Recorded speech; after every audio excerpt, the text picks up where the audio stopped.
अस्सलाम वालेकुम dear students, कैसे हैं आप लोग।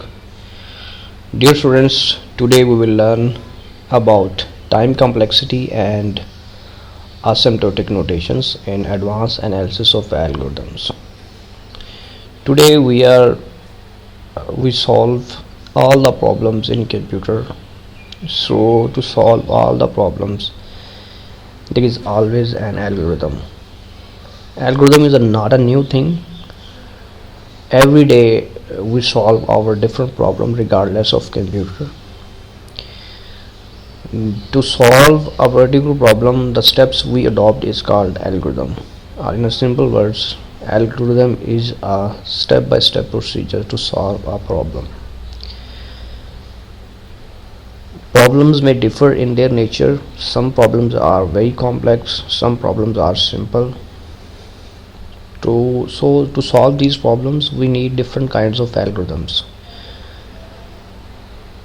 and also some algorithms are simple and some algorithms are very complex, and some requires heavy computational resources and times to finish their task. So we need to determine the time complexity mean the amount of time that an algorithm takes to execute a particular program or to solve a problem. We denotes these time complexities in asymptotic notations. So let's start. First of all, we need to understand some major factors that are involved to design an algorithm. First of all, the algorithm must be correct. It must depict correctness, and for every input it must give some output. If it didn't give output at a particular input, then this algorithm is not correct. Then the second thing, the algorithm efficiency. It requires less time, less computational resources. So हमने यहाँ पे इसका growth rate determine करना है कि ये कैसे ये बढ़ रहा है, और ये मतलब जैसे आपने फिबोनाची सीरीज़ में आपको एक प्रॉब्लम दिया था तो वो एक्सपोनेंशियली टाइम्स वो इंक्रीज़ होता है, and it is very dangerous. अगर आप अपने कंप्यूटर्स को अगर सी और सी प्लस प्लस के अंदर आप या सी शार्प के अंदर या इवन जावा के अंदर या किसी भी प्रोग्रामिंग लैंग्वेज के अंदर आप फिबोनाची को इम्प्लीमेंट करें और लूप लेकर चले 1 से लेकर 100 तक, और लूप के हर एलिमेंट को ऐसा इनपुट दें उस फंक्शन के अंदर, and you will see that कि जैसे आपका कंप्यूटर 40 से ऊपर जाएगा तो वो एक एलिमेंट के लिए जो उसकी जो टाइम कंजम्पशन है उसको डिटरमिन करने की वो बढ़ती जाएगी, और यहाँ तक कि वो 46, 47, 50 के ऊपर आपको कंप्यूटर उस नंबर की फिबोनाची सीरीज़ कैलकुलेट करने के लिए शायद 5 से 10, फिर 1 घंटा, फिर 2 घंटे, फिर इतना टाइम ले, और हो सकता है कि आपका कंप्यूटर बिल्कुल हैंग हो जाए या वो शट डाउन हो जाए. एनीहो, सो ये चीज़ें जो है एल्गोरिथम ग्रोथ रेट, हम इसमें एल्गोरिथम की एफिशिएंसी डिटरमिन करते हैं. जो चीज़ इम्पोर्टेंट है वो सीखने वाली ये है कि हम इसकी जो एफिशिएंसी जो है वो एग्जैक्ट तो नहीं मेजर की जा सकती. आसिम्प्टोटिक का मतलब होता है तकरीबन, अप्रॉक्सीमेशन. तो हम डिफरेंट सिंबल से शो करते हैं, like big O, this is O, and big O, omega, theta, etc for as asymptotic running time. So complexity analysis में हम क्या चीज़ चेक करते हैं कि algorithm analysis means predicting resources such as computational time, memory and computational hardware. हम एक predict करते हैं, एक अंदाज़ा लगाते हैं कि ये हमारा जो particular algorithm है ये कितना कंप्यूटेशनल टाइम लेगा, मतलब 1 सेकंड लेगा, 10 मिनट्स लेगा, और ये हमारी मेमोरी जो वो कितनी ऑक्यूपाई करेगा। लाइक हमारे पास जो मेमोरी होती है कंप्यूटर की, जो जिसे हम रैम कहते हैं, वो एक्चुअल मेमोरी होती है, वो एग्जीक्यूटिंग एरिया होता है। हमारे तमाम प्रोग्राम्स और डेटा रैम के अंदर आके एग्जीक्यूट होते हैं और ये लिमिटेड होती है। नॉर्मली आजकल पीसीज में 4 GB 8 GB जो है वो मेमोरी स्पेस होती है। तो ये हर प्रोग्राम के लिए ये नहीं होती। करंटली जिन प्रोग्राम्स को हम एग्जीक्यूट कर रहे होते हैं वही रैम के अंदर या मेन मेमोरी के अंदर आते हैं, और जैसे ही हम उन प्रोग्राम्स को डेटास को क्लोज करते हैं तो वो मेमोरी से आउट हो जाते हैं, सो दैट जो नया प्रोग्राम जो वो आए और मेमोरी में अपनी स्पेस बनाए। और इसी तरह कंप्यूटर हार्डवेयर को वो कैसा यूज़ करता है, लाइक अगर मिसाल के तौर पर हमारे पास एक प्रिंटर है और हमने एक एल्गोरिथम डिज़ाइन किया या प्रोग्राम डिज़ाइन किया है जो कि प्रिंटिंग को परफॉर्म करता है। वो ऐसा है कि उसने प्रिंटर को पकड़ लिया और छोड़ ही नहीं रहा, मतलब उसमें बग्स हैं या वो टाइम बहुत ज़्यादा ले रहा है, क्योंकि वो एक शेयर्ड रिसोर्स है और shared resource must be shared amongst many computational elements, and if it is not properly shared and some particular algorithm or program has occupied that resource, it is a very dangerous thing। ये बहुत ख़तरनाक चीज़ होती है। तो ऐसा मतलब हमारा algorithm जो है वो ऐसा होना चाहिए कि वो कंप्यूटेशनल टाइम कम से कम ले, मेमोरी को कम से कम यूज़ करे और कंप्यूटर हार्डवेयर को अच्छे से यूज़ करे, सो दैट कि वो दूसरे जो सॉफ्टवेयर्स या प्रोग्राम जो हैं वो भी इसको इस्तेमाल कर सकें। वेल तो चाहिए अच्छा एल्गोरिथम के डिज़ाइन के लिए, बट हमने इसको मेजर भी करना है। So anyhow, worst case analysis and average case analysis. Worst case क्या है, लाइक अगर मैं आपको लीनियर सर्च का एक एग्जांपल दूँ। लीनियर सर्च में क्या होता है कि हमारे पास 100 एलिमेंट्स हैं या 1000 एलिमेंट्स हैं या 10,000 एलिमेंट्स, और मैंने एक पर्टिकुलर शख्स को या स्टूडेंट्स को सर्च करना है। अब इसमें 3 केसेस हैं, good luck, bad luck, hard luck. And hard and bad एक ही चीज़ है, चलो एनी हो। गुड लक क्या है कि जिस बंदे को स्टूडेंट्स को मैंने सर्च करना है वो पहले नंबर पर मैंने पहला नंबर उठाया तो मैंने देखा यार ये वही स्टूडेंट है जिसको मैं सर्च कर रहा था, तो कमाल हो गया। वर्स्ट केस क्या है कि मैं सारा दिन लगा रहा, हर स्टूडेंट को मैंने सर्च किया, चेक किया, और जो स्टूडेंट मुझे चाहिए था वो मुझे मिला नहीं। इस तरह करते करते करते बिल्कुल एंड पे आखिरी स्टूडेंट को चेक किया तो वो स्टूडेंट था जो मुझे चाहिए था। तो ये वर्स्ट केस है। मतलब अगर 1000 स्टूडेंट्स हों तो पहले केस में मुझे पहले नंबर पे स्टूडेंट मिल गया तो वो उसकी टाइम कैपेसिटी 1 है। यानी अगर एक स्टूडेंट को चेक करने के लिए मुझे 1 मिनट लगा तो 1 मिनट के अंदर मैंने स्टूडेंट को फाइंड कर लिया। और अगर मैं स्टूडेंट्स को फाइंड करता गया और मुझे स्टूडेंट नहीं मिला तो वो 1000 मिनट्स के बाद जो है वो मुझे स्टूडेंट्स मिला, क्योंकि हर स्टूडेंट्स को फाइंड करने में 1 मिनट लगता है। तो this is the worst case and prior it was a best case, but there is also an average case. और हकीकत में एवरेज केस ही चलता है। कभी कभार होता है कि 300 पे, 400 पे, 500 पे, 1000 टोटल स्ट्रेंथ है स्टूडेंट्स की, तो मैं मतलब स्टूडेंट्स को सर्च करता गया तो कहीं एक रैंडम नंबर पे आके मुझे स्टूडेंट्स मिल जाएगा, लेकिन वो मोस्ट प्रोबेबली जो है वो कहीं मिड में होगा या एवरेज केस में आप उसे कह दें कि हाफ में होगा, बट नॉट एवरी, मतलब हर दफ़ा ऐसा नहीं होता। एनीवे तो हमने इस तरह जो है टाइम कम्प्लेक्सिटी को मेजर करना है। हमारे पास जो मैट्रिक्स जो इसको है वो एवरेज केस है, लोअर केस है, अपर केस है, tight upper case, lower tight upper case. तो ये मतलब हम इन चीज़ों को देखेंगे।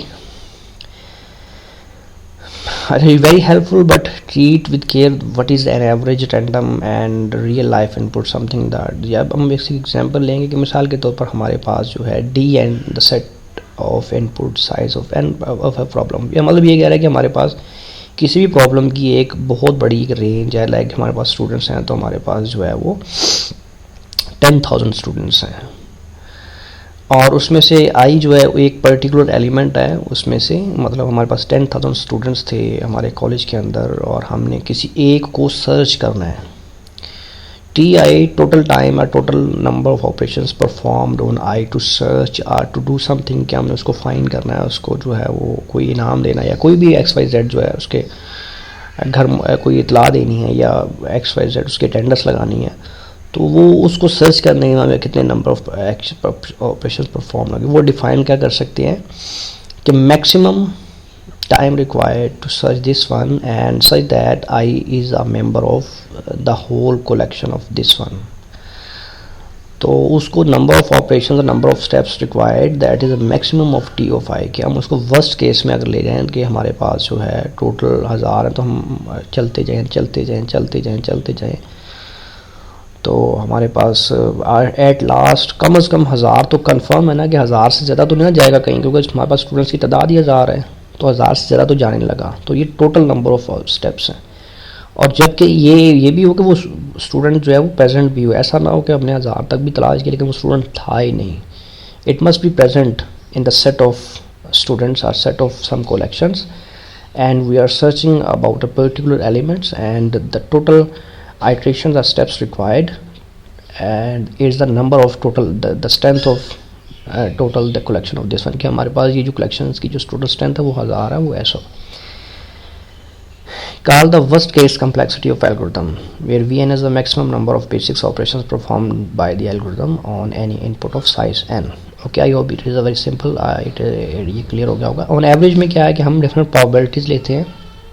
अब प्रोबेबिलिटी क्या होती है कि प्रोबेबिलिटी एक स्टैट की टर्म है, it is a random thing, like we don't know क्या आएगा। जैसे हम कोई लूडो खेलते हैं तो उसमें हम जब डाइस फेंकते हैं जिसे हम चिक्का भी कहते हैं, तो हमें नहीं पता 1 आएगा, 2 आएगा, 3 है, 4, 5, 6 वर्ड्स जो भी आएगा, लेकिन हमें नहीं पता, लेकिन कोई ना कोई नंबर आएगा।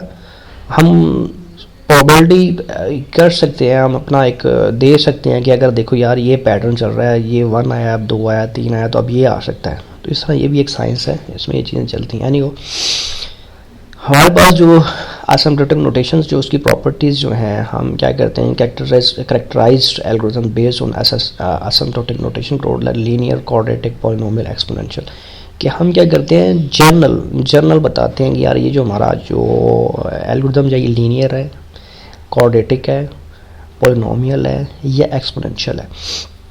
अब इसमें देखें लीनियर क्या है, जैसे लीनियर सर्च जो है हमारे पास 1000 स्टूडेंट्स की थी, तो हमने उसको लीनियरली सर्च करना है कि हमारे पास वो हमें पता है कि हमारे जो एल्गोरिथम ने 1000 से आगे नहीं जाना। And 1000 what is 1000, it is a number of students n, तो ये n से आगे नहीं जाएगा।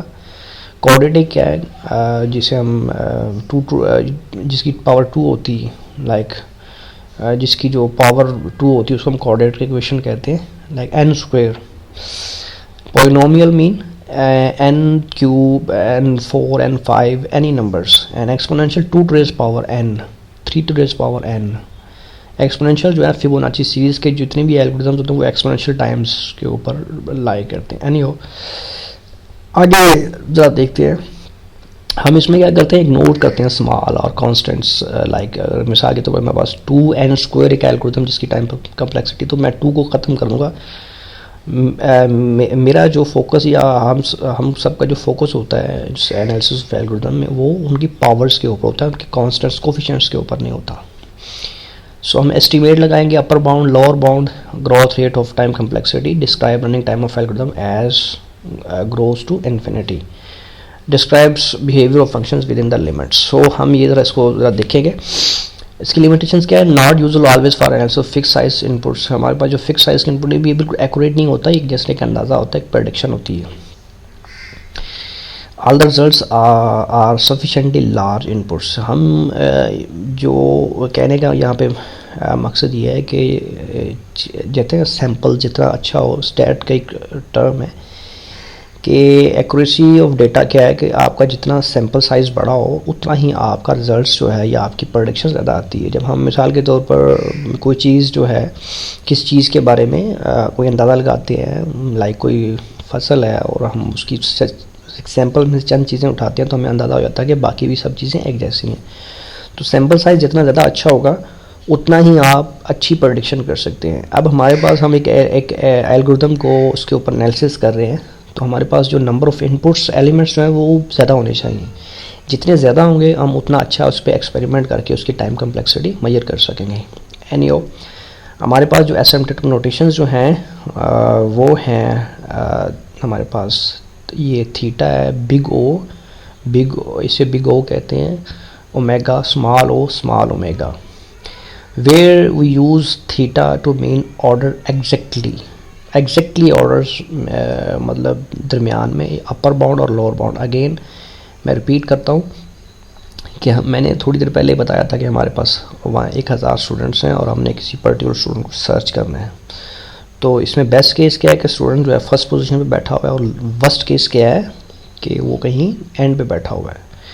और जो एवरेज केस जो है वो क्या है कि वो कहीं दरमियान में बैठा हुआ है, और ये ज़्यादातर हकीकत में ऐसा ही होता है। तो थीटा जो है वो ऑर्डर एग्जैक्टली या एवरेज को रिप्रेजेंट करता है, and big O mean order at most, ज़्यादा से ज़्यादा वो 1000 हमें सर्च करने पड़ेंगे, ठीक है। And omega mean at least, ये एट लीस्ट कम से कम जो है जो हमें कंफर्म हो जाएगा कि अगर हमने उसको किसी ऑर्डर में रखा हुआ है तो हमें पता लग जाएगा यार हमें इतने लगेंगे, कम से कम इतने लगेंगे। ओ टाइट अपर बाउंड से मुराद ये है कि हमें पता है कि इस अपर बाउंड से वो आगे नहीं जाएगा। लाइक हमने उसको किसी ऑर्डर में रखा हुआ है, order descending and descending order में रखा हुआ है, और हमें पता है कि यार ये इस जैसे एस से कोई नाम हमने स्टूडेंट्स को अल्फ़ाबेटिकली दिया हुआ है, ऑर्डर दिया हुआ है। तो अगर स्टूडेंट का नाम एस से स्टार्ट होता है तो हमें ये पता है कि तमाम स्टूडेंट्स जो हैं जिसका नाम एस है वो ज़्यादा से ज़्यादा कहाँ तक जाएगा, वो एस से आगे नहीं जा सकता, टी में नहीं आएगा। मतलब हमारे पास स्टूडेंट्स जो हैं वो टी से भी आते हैं, कुछ वाई से भी स्टार्ट हो रहे हैं, कुछ जेड से भी इस्तेमाल हो रहे हैं, लेकिन हमें ये पता है कि यार ये जो स्टूडेंट हम सर्च कर रहे हैं इसका नाम एस से स्टार्ट होता है, तो ये एस की जो लिमिट है कम से कम एस से स्टार्ट और कम से कम एस के बाद से कहीं नहीं, मतलब बाहर नहीं जाएगा। तो ये upper bound, tight upper bound. इस तरह टाइट लोअर बाउंड सेम इसी तरह कि हमारे पास नंबर ऑफ स्टूडेंट्स कहीं ज़्यादा है, लेकिन जिस स्टूडेंट को हम सर्च कर रहे हैं उसने एस से स्टार्ट होना, तो उससे पहले जितने भी स्टूडेंट्स हैं वो हमें ट्रैवर्स करके जाने पड़े, या उसको वो जो है हमारी कम से कम लोअर जो बाउंड है वो उससे ज़्यादा है। तो ये चीज़ें उसको शो करती हैं। आई होप कितना टाइम हो गया डियर स्टूडेंट्स, टाइम काफ़ी हो गया। इंशाल्लाह इस लेक्चर्स को मैं कंटिन्यू रखूँगा नेक्स्ट में। अपना ख्याल रखिएगा, अल्लाह हाफिज़।